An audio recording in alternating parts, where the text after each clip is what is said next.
bencana yang menimpa manusia, musibah yang menimpa manusia itu terjadi sejak dulu kala. Jadi bukan sekarang saja, saudaraku. Sejak dulu sudah terjadi berbagai macam bencana, musibah, baik yang kecil maupun yang besar, baik yang menimpa kepada perseorangan maupun yang menimpa kepada orang banyak. Sejak dulu sudah terjadi, sudah ada, dan terus silih berganti sampai sekarang. Bedanya dulu, kita tidak tahu secara cepat ketika ada musibah, ketika ada bencana di tempat lain. Lama kita untuk tahunya. Kenapa? Karena keterbatasan media informasi pada saat itu. Sehingga untuk tahu terjadinya suatu bencana, suatu musibah itu berjeda, bisa sehari, bisa 2 hari, bisa 3 hari, bisa seminggu, dan seterusnya. Berbeda dengan sekarang. Kalau sekarang berita kejadiannya hanya beberapa menit yang lalu atau detik bahkan kita sudah tahu.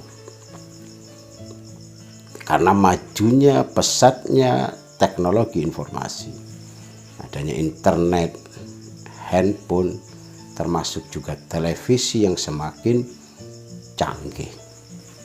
Ketika bencana terjadi, musibah terjadi, berita diulang-ulang terus.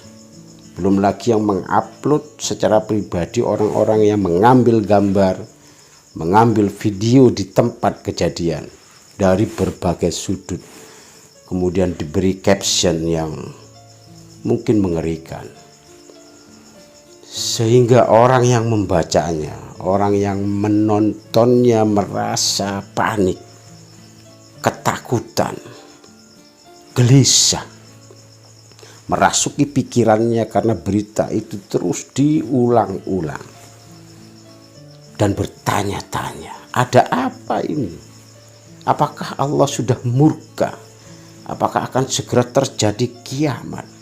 Mengapa musibah terjadi di banyak tempat? Mengapa bencana terjadi di banyak tempat? Padahal ini terjadi sejak dulu.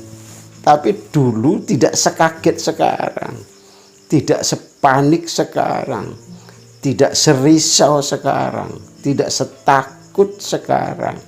Kenapa? Karena kalau sekarang beritanya terus disajikan, diulang-ulang, baik di TV, di sosmed, dan lain sebagainya. Negatifnya itu di situ, sehingga pikiran orang menjadi terintimidasi atau terteror oleh berita-berita tersebut. Namun tentu ada positifnya ketika kita mendengar bencana, musibah menimpa di suatu tempat secara cepat. Kita bisa terpanggil, kita bisa cepat tanggap untuk memobilisasi teman, saudara untuk bisa membantu. Minimal mendoakan. Nah, saudaraku yang dimuliakan Allah Subhanahu wa Ta'ala, namun yang perlu kita sadari, ketika di suatu daerah, suatu tempat tertimpa musibah, bencana, kita tidak boleh memvonis, oh karena di sana banyak maksiat, oh karena di sana banyak pelaku maksiat, banyak pendosa sehingga diadab oleh Allah Subhanahu wa Ta'ala. Jangan. Ungkapan itu menyakitkan dan tega. Orang lagi menderita, orang lagi kesusahan, malah divonis pelaku maksiat, divonis sebagai pendosa. Begitu teganya mengatakan itu kepada saudara-saudara kita yang sedang tertimpa musibah. Apa untungnya? Apa kalau kita vonis mereka sebagai pendosa, pelaku maksiat, terus mereka bisa taubat berubah jadi baik. Belum tentu. Apalagi terhadap orang-orang secara pribadi yang tertimpa musibah. Ada orang terkena musibah misalnya, kemudian kita, oh pantas dia itu kena musibah karena dia itu banyak dosa, pelaku maksiat. Apa gunanya? Meskipun iya, apa gunanya berkata seperti itu? Apa terus kalau kita berkata seperti itu orang itu jadi bertobat, jadi orang soleh, jadi orang bertakwa? Belum tentu. Mangkel iya, jengkel iya, bisa-bisa ngamuk. Dan kalau hanya alasan maksiat, saudaraku, itu yang terkena musibah itu bisa protes, yang terkena bencana itu. Loh, kalau memang alasannya karena maksiat, kami diadab. Wah, itu. Kenapa di daerah-daerah yang atau di negara-negara yang setiap hari maksiatnya besar merajalela, kok tidak ditimpa bencana, kok tidak diadab? Enggak perlu saya sebutkan nama daerahnya, nama negaranya. Tapi itu bisa dijadikan komplain orang yang kita vonis sebagai pelaku maksiat sehingga diadab itu. Ketika ada bencana, itu harus kita jadikan pelajaran, bukan untuk memvonis. Membangun rasa empati, membangun kepedulian. Karena yang namanya musibah itu dibagi menjadi 3 tingkatan, 3 tujuan. Musibahnya bisa sama. Terkena bencana, terkena penyakit, musibah ini, musibah itu bisa sama. Tapi nilainya yang tidak sama. Tujuannya yang tidak sama. Yang pertama adalah musibah sebagai ujian.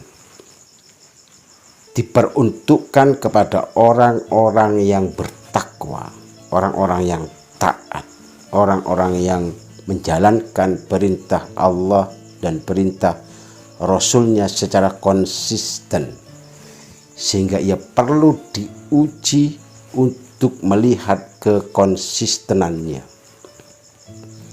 Yang kedua, untuk menaikkan derajatnya, karena ketika orang itu diuji, orang yang ikut ujian, ketika ia lulus tentu naik kelas. Yang tidak ikut ujian itu tuh nggak bisa naik kelas karena dia tidak ikut ujian. Nah, pemirsa yang berbahagia, Allah Subhanahu wa taala berfirman di dalam Al-Qur'an surat Al-Baqarah ayat 155 dan 156.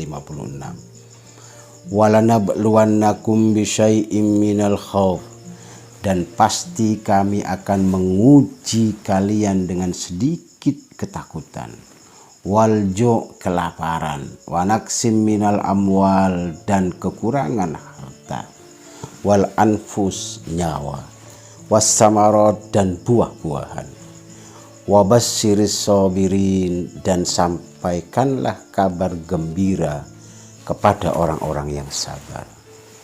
Alladzina idza asabathum musibah qalu inna lillahi wa inna ilaihi raji'un, yaitu orang-orang yang ketika ditimpa musibah mereka berkata inna lillahi wa inna ilaihi raji'un, kami milik Allah dan akan kembali kepada Allah. Subhanallah, semuanya berasal dari Allah, semuanya milik Allah, semuanya dalam genggaman kekuasaan Allah Subhanahu wa ta'ala, dan akan kembali kepada pemiliknya, Allah Subhanahu wa ta'ala.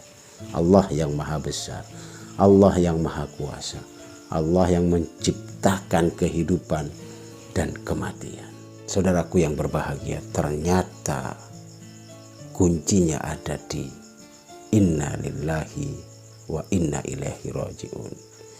jika kita meyakini, jika kita mantap bahwa segala sesuatu yang ada di alam semesta ini adalah milik Allah, berasal dari Allah, dan akan kembali kepada Allah.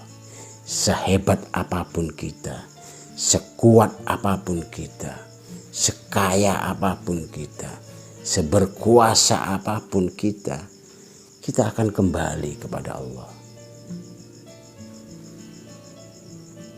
Kita lahir dalam keadaan suci, maka seharusnya kita kembali dalam keadaan suci. Lahir dalam keadaan suci, maka ia harus kembali dalam keadaan suci, bukan kembali dalam keadaan berlumur dosa, keadaan terpuruk. Oleh sebab itu mereka orang-orang yang diuji oleh Allah Subhanahu wa Ta'ala, karena mereka meyakini bahwa segala sesuatu milik Allah, segala sesuatu berasal dari Allah dan akan kembali kepada Allah. Orang-orang yang diuji oleh Allah, orang yang mengikuti ujian, orang-orang yang bertakwa, orang-orang yang taat kepada Allah dan Rasulnya, ketika ditimpa musibah mereka bersabar. Nah, saudaraku, sabar dalam makna yang sederhana adalah tidak mengeluh, tidak protes, tidak komplain. Ada apa ini? Kenapa saya selalu terkena musibah? Kenapa saya selalu menghadapi masalah demi masalah? Salah apa saya? Waduh. Nah, sabar dalam makna lain adalah ia tidak mudah menyerah. Ia tidak mudah putus asa. Ia tidak mudah larut dalam kesedihan. Ia tidak mudah terpuruk ketika tertimpa musibah, ketika tertimpa bencana. Ia tetap optimis karena ia yakin bahwa Allah Subhanahu wa Ta'ala setiap memberi musibah pasti ada tujuan. Tujuannya adalah ketika ia menimpa orang-orang yang bertakwa dalam rangka meningkatkan derajatnya, sehingga ia optimis dan tetap maju, tetap berjuang, tetap berusaha, tetap ikhtiar menghadapi musibah yang menimpanya, permasalahan-permasalahan yang menimpanya, dan tetap bertawakal kepada Allah Subhanahu wa Ta'ala, meningkatkan ibadahnya, meningkatkan ketakwaannya, meningkatkan keimanannya, sehingga ia bisa lulus dari ujian ini dan akhirnya naik kelas. Nah, saudaraku, musibah dalam tingkatan yang kedua adalah sebagai teguran, peringatan, diperuntukkan kepada orang-orang yang beriman, orang-orang yang menjalankan perintah Allah namun sering lalai, kadang melanggar.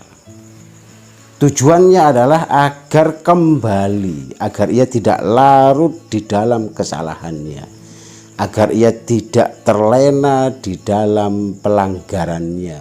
Allah yang maha baik kadang-kadang memaksa hambanya dengan cara-cara yang ekstrim. Hamba-hambanya yang lalai, hamba-hambanya yang lupa, diingatkan kadang-kadang dengan cara-cara yang tidak mengenakkan, sehingga hamba itu kembali mengingatnya, kembali menyebutnya. Minimal ia menyebut ya Allah ketika ditimpakan musibah. Contoh yang kecil saja, ditimpakan musibah sakit gigi, ya Allah. Kalau sudah sakit gigi, ya Allah. Migrain kumat, dagangan tidak laku, sepi, minimal menyebut nama Allah. Ya Allah, dagangan sepi, ya Allah, nyebut Allah. Ya Allah, gigi saya sakit, ya Allah. Kalau musibahnya berat, ya Allahnya akan lebih panjang. Ya Allah, ya Allah. Mau tidak mau, ia kembali menyebut Allah. Dipaksa oleh Allah Subhanahu wa Ta'ala agar ingat kepada Allah, agar ingat kepadanya lewat cara-cara yang kadang ekstrim, tidak mengenakkan. Nah, saudaraku, musibah sebagai teguran dan peringatan juga adalah dalam rangka menunjukkan kemahakuasaan Allah. Agar manusia yang sombong, yang merasa kuat, yang merasa kuasa, yang merasa berjaya, sadar bahwa dirinya lemah. Diingatkan bahwa kamu itu lemah, tidak mampu menghadapi musibah yang aku timpakan kepadamu. Oleh karena itu, kembalilah kepadaku. Karena Allah Maha Baik, tidak ingin hambanya ini terlena terlalu lama, tergelincir terlalu jauh, sehingga diingatkan oleh Allah Subhanahu wa Ta'ala, ditegur oleh Allah Subhanahu wa Ta'ala. Pemirsa yang berbahagia, lalu yang ketiga adalah musibah sebagai azab, ditimpakan kepada orang-orang yang tidak pernah taat, pelaku maksiat, pendosa, hidupnya bergelimang dosa, selalu ingkar terhadap perintah Allah. Ditimpakan musibah dalam rangka memberi persekot hukuman di dunia. Ditimpa penyakit, bukannya menyebut Allah, malah misuh-misuh, malah maki-maki, malah mengumpat di sana sini. Ada orang sakit misuh ngumpat, itu ada. Karena musibah ini misuh ngumpat ada. Namun saudaraku, meskipun yang ketiga ini adalah azab, ditimpakan kepada orang yang bergelimang dosa, namun ketika ia bertubi-tubi dihukum oleh Allah Subhanahu wa Ta'ala, diadab oleh Allah Subhanahu wa Ta'ala, bertubi-tubi, kemudian ia tersadar dan bertobat kepada Allah, maka Allah yang Maha Pengampun akan menerima taubatnya dan akan mengampuni dosa-dosanya. Nah saudaraku, jadi tidak bisa kita memvonis, wah itu karena kena adab, banyak maksiat diadab oleh Allah. Tidak bisa. Karena apa? Bisa jadi itu ujian, bisa jadi itu teguran, bisa jadi itu juga adab. Musibahnya bisa sama. Misalnya sakit, sakitnya bisa sama. Rugi berdagang, ruginya bisa sama. Terkena bencana, bencananya bisa sama. Tetapi nilainya tidak sama. Yang satu bernilai ujian, yang satu bernilai teguran, yang satu adab. Nah, jadi tidak bisa digeneralisir, saudaraku. Yang terpenting adalah setiap ada musibah itu bisa kita jadikan pelajaran untuk mengoreksi diri kita, untuk semakin berhati-hati, untuk semakin waspada, dan meningkatkan keimanan dan ketakwaan kita kepada Allah Subhanahu wa Ta'ala. Itu yang terpenting.